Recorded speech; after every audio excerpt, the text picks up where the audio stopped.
নবীজি আছেন মদিনায় নবী সালাম এই চাই। তো এটা যদি 100 বছর পরেও ইনসাফের একটা বাংলাদেশ হয়, কোনো না কোনো সময় কাউকে তো শুরু করতে হবে। আমরা একদিন সবাই মরে যাব, কিন্তু কিয়ামত পর্যন্ত তো বাংলাদেশ নামক এই ভূমিটা থাকবে।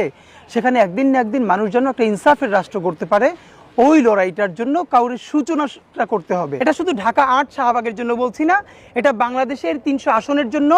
আমি আমাদের সমস্ত তরুণী আমাদের ভাই বোনদেরকে বলছি, আমরা যদি সবাই মিলে এরকম যোগ্য প্রার্থী বেছে বেছে সংসদে পাঠাতে পারি, তাহলে জাতীয় সংসদটা হবে যোগ্য প্রার্থীদের একটা মিলন মেলা। বাংলাদেশের জাতীয় সংসদ হলো দক্ষিণ এশিয়ার সব থেকে ব্যয়বহুল সংসদ।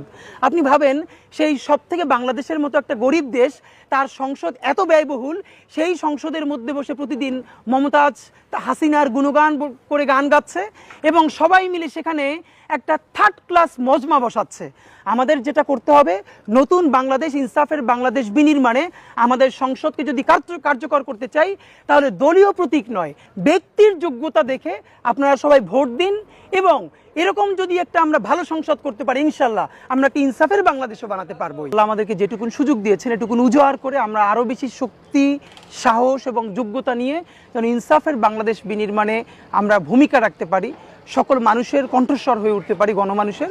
এটাই এখন আমাদের ইচ্ছা।